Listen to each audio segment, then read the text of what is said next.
Welcome to the Own It Powercast, the place to be when you get serious about making big changes and accelerating growth in your life and in your relationships.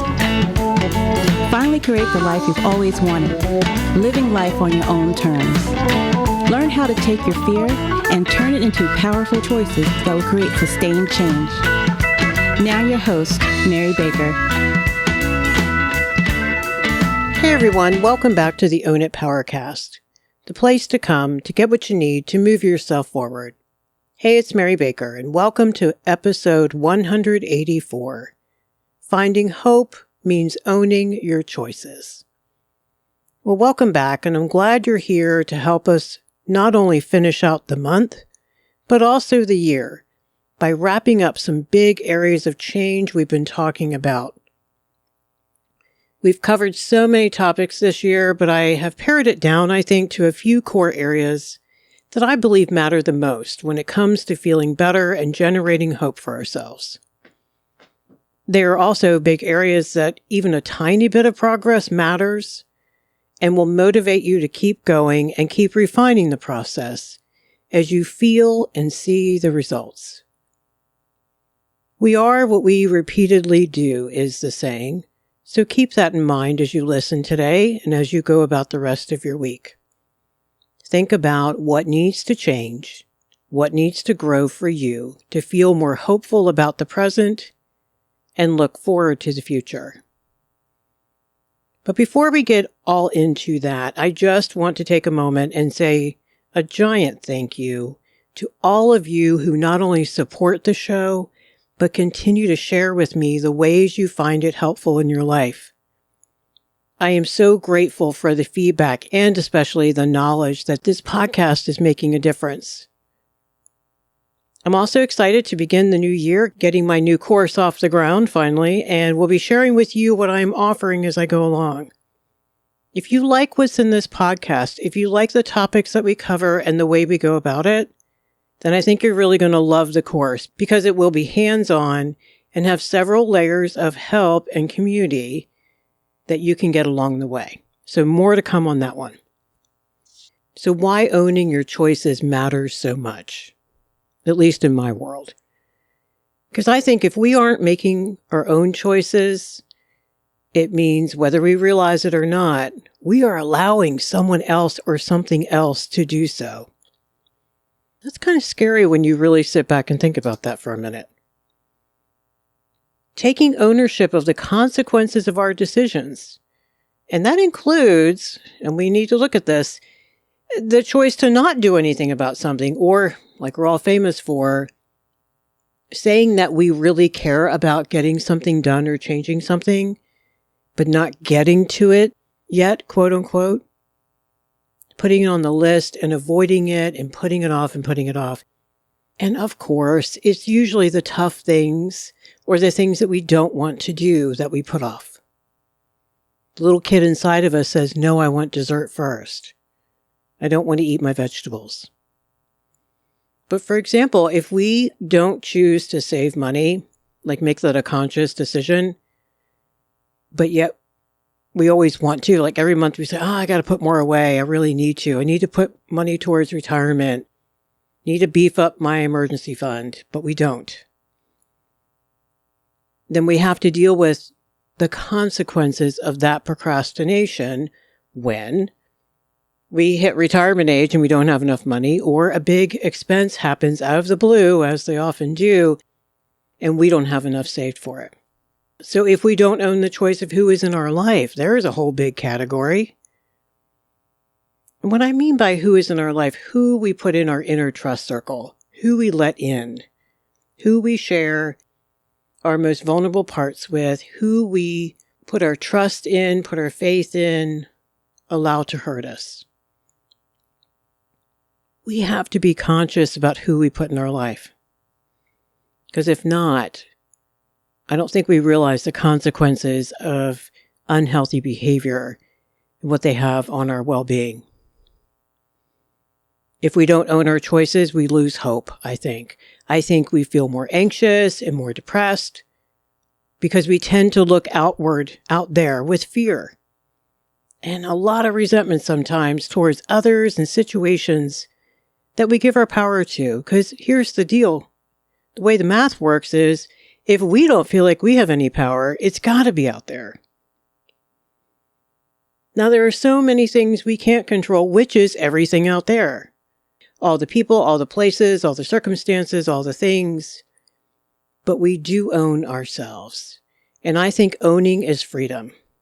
Because no matter what has happened in your life up until today, you always have a choice to change things going forward. It may not feel that way at some moments, and I know that, but know that deep down that is true. And you've got to return back to that.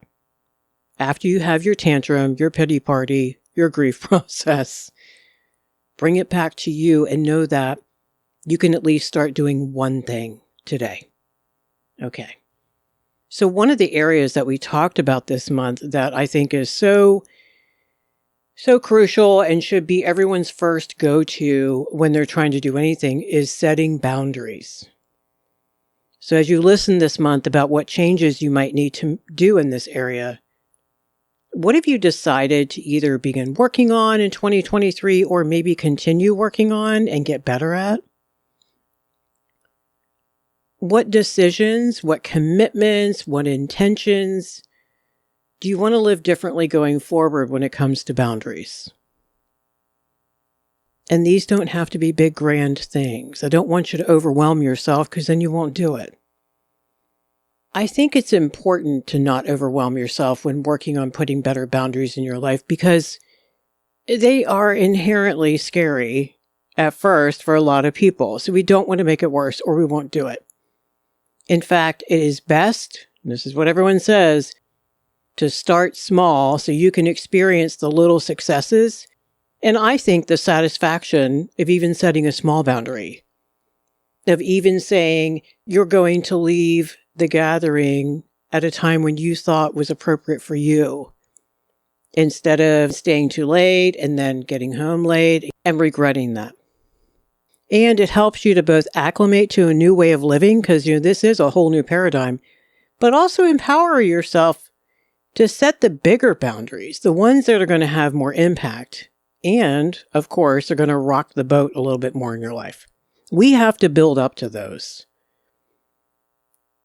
You got to start at the 100 level class, the intro, the trial and error, learning about boundaries, why they matter, what is boundaries versus control, that kind of thing. We got to work up to the big ones, because if not, we'll set that big badass boundary and we'll cave very quickly because we are not strong enough yet to uphold the boundary. So what are some small ways we can start setting limits? And I just want you to think of your own things, but just to get you started, let's say you identify one thing you want to say no to this week, like maybe no to extra things to do, things you can't afford to do, or afford to eat any more of. So think about that for a second. Just pick one thing. Replace it, though, in your mind with something better so that you're more motivated to do it, such as, I am looking forward to eating some healthier, lighter meals after all this holiday food. Or I'm going to enjoy the downtime this week since I'm not running around doing so much. So you have to feel the perceived benefit. And I actually want you to visualize, if you're visual, how that's going to look and feel for you. Like, let's say you eat healthier the rest of the week and you start feeling better physically and psychologically, knowing that you weren't doing self-harm with all the carbs and all of that. So visualize that. Visualize the one thing of making your bed every morning, let's say. Attach some healthy and some positive to it so that you will want to do it. We don't do vacuums. You can't take a bad habit away and not give me a new one. It's not going to work. Maybe set time boundaries around your doom scrolling so you can get more done, or at least have some healthier downtime for yourself. Maybe set some emotional boundaries around how much you expose yourself this week to everyone else's stresses and needs and the news and all of that. and just set a limit on it. Do this by taking some quiet time alone in whatever way you can, where you cannot be exposed to that. Take a nap, take a walk, go sit in a quiet room if you can find one. Go sit in your car if you have to. Even just setting aside 20 minutes or 10 if that's all you can grab to just sit and be. No phone, maybe some pad and paper or a journal, or maybe just a deep breathe or meditate, do a guided meditation, do silence, whatever you need to do. Any little boundary you begin to set is going to beget more boundaries. I promise you. Do one small habit change at a time. Keep it simple. Go for the thing that you know you can probably start with, and don't worry about the rest right now. Keep that list, but don't overwhelm yourself with trying to do 5 things at once. So that's boundary work. The other area which is intertwined with it is the healing and the grief work that we talked about this month.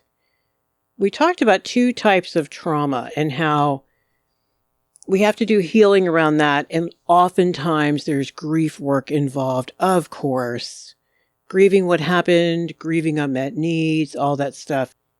If it is big T trauma, I want you to get some professional support around that. Please don't go in alone. That usually doesn't end well. Get some professional support, get a support group going. You will be so grateful that you did. We're not meant to do that kind of work alone. We're meant to help each other through that.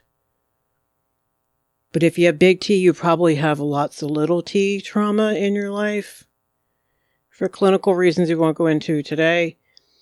But today I want to focus on the little t's in your life, and let's talk about maybe some of the changes you could make around them.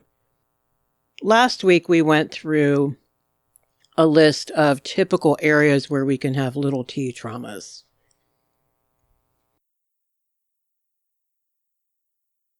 Today I want to talk about what are some things you can begin to do to take care of yourself around these things.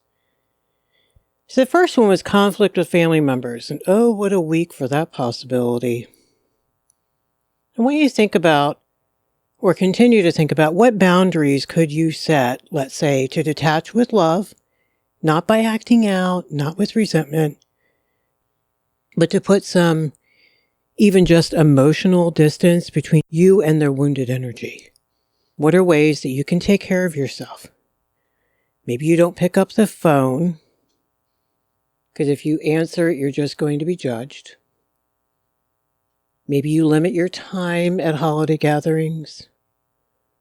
Maybe you plug in some self-care if you have gone home and you're kind of stuck there.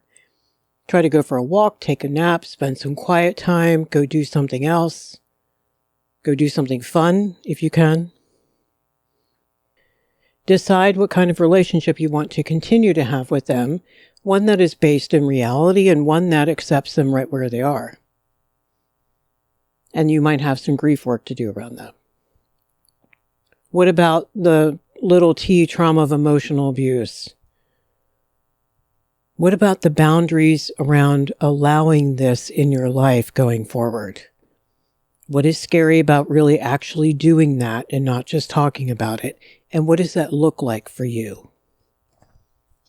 For a lot of people that I work with, that is a process. It takes people about 6 months to a year sometimes to get out of an unhealthy relationship, especially if they live with them, if there are kids involved, all that kind of stuff. So at least start the process of thinking how you can take care of yourself and just not doing status quo. You can do small things. You can at least go get some help for yourself, let's say. The other toxic environment is the toxic work environment. Are there ways for you to detach from the reality of that place and grieve what you wished was? Then seeing if you can extract yourself and find a new place to work eventually. In the meantime, how do you take care of yourself? Do you lower your expectations of your boss? Do you not spend so much time and energy thinking about how you wished work was different and just do your job? I think the impacts of working somewhere unhealthy are so underestimated. They have such a great impact. We spend a lot of time at work. Do you know how many counseling sessions I've done over the years with people around the damage that especially a toxic boss can do to a person, not only to their mental health, but their physical health as well? There's the trauma of infidelity or divorce or some kind of other betrayal in a relationship. This is about grieving and healing and reconfiguring your life. It's also a lot of self-esteem work around the betrayal and learning to trust yourself again. So this means boundary work, getting good loving support around you so you can feel safe and sane. If this has just happened to you, my experience with this situation and encouragement is that you at least set some small boundaries for yourself. For example, maybe your partner cheated, but they don't want to act like anything is different. And maybe you need some boundaries there. Maybe they need to get out of the house. Maybe they need to go to the guest room, to the basement. Whatever you need in the moment to feel as if you are honoring the truth. And honoring that you're angry because this was not okay and this should not have happened to you. The other small trauma was around being rejected by a friend group or other community. The work you can do there is by starting to look within at what drew you to these folks to begin with.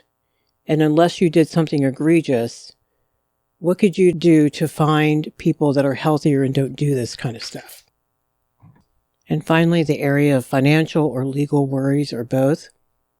How can you set limits with what you need to do in order to take care of things the best you can right now? Even small things matter, like curbing spending on small things. Selling some items you no longer need, or maybe thinking about that side hustle for extra cash or a different job. Think about things you can begin doing or continue to do to work towards a solution. And try to keep your focus on that. So those are some ways you can take care of yourself around the smaller traumas. Because no matter what happens, at the end of the day, it's our job to take care of us. Our choices mean taking our power back. So it is, I think, a part of the actual healing process by owning those choices of how you get into the solution, how you set boundaries, how you set time aside to heal, maybe getting some help to heal. That is a step in the right direction. And then finally, the area of self-care. So radical self-care. First, I just want to remind ourselves that setting boundaries is self-care, and self-care can't exist without them, in my opinion. Self-care can't exist without doing healthy grief work and healing either. So know that the things we just talked about are actually a form of self-care as well. Beyond that, try to think this week of some small ways that you can pamper yourself, maybe a little bit more sleep, better nutrition, maybe taking care of some items that need to be dealt with, maybe phone calls, maybe paying a bill, maybe sorting through something, organizing, cleaning, that kind of thing. Do something, at least one thing that's tangible, like you see it. There's a visual effect because that can be really calming and encouraging. Maybe building a daily routine that holds sacred your downtime and quiet, even 10 to 20 minutes like we talked about. Building in some meditation, maybe some exercise, maybe some reading. Another way to practice self-care that you can begin right away is setting aside time each week for planning time. Even 20 minutes goes a long way to feeling more organized and intentional. That's what clients keep sharing with me. Not a perfectionistic plan that's all focused on outcomes, but maybe an outline or intention or a list for like meals and chores and errands. Maybe even planning some fun time too. this can really set you up for success. And a lot of people underestimate the value of that 20 minutes. But here's the thing. What we do know is otherwise the week can just blow by before you know it. And that can feel very frustrating and make you feel like you're back on the hamster wheel. And that's what we want to step off of. And finally, self-care includes asking for help. It is a superpower. It is good to not go beyond your limits. Just because you can does not mean you should. To ask for assistance and or expertise, I think expands your options and can really speed things up in a good way. It can actually get it done. It allows you, I think, too, to feel loved and nurtured and connected. Just be sure to ask safe people for help. You know that. Don't go to the toxic helpers because you know they're going to hand you a huge emotional bill at the end. So that is self-care. And I want you to think about your own ways that you want to either begin or revise or continue to practice some self-care. It's one of those things like the planning time. You don't feel the result in the moment. But boy, do you feel it cumulatively over time, like over a couple weeks, let's say, where you took time to plan and you started to feel more organized or less anxious or more glued together or whatever. You also notice that when you fall off the horse and don't do it, you start to feel more chaotic, a little more anxious, more stressed. And we're talking about finding hope, and that means owning our choices. Owning your part is key to fully healing anything from awful relationships to habits that don't serve you and everything in between. Even if it was admitting you allowed this person into your life, let's say, or allowed stress to contribute to unhealthiness by grabbing the ice cream too many times this month. Taking ownership actually frees you. Why? Because if you have ownership, then it isn't overwhelming anymore and it isn't unsolvable. Even making small changes will yield big results over time, like we talk about here on the show often. Because, as you know, if you've been listening, it'll make you want to make bigger and badasser changes in the future. Because that's how the Diderot effect works. And that's how motivation works. Empowerment comes from doing. Empowerment comes from owning your choices. Be proud of the choices that you did own this year. And I want you to think about for a moment what that meant for your life.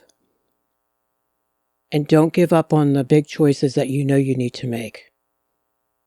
If you keep them in your sights, you will eventually get there.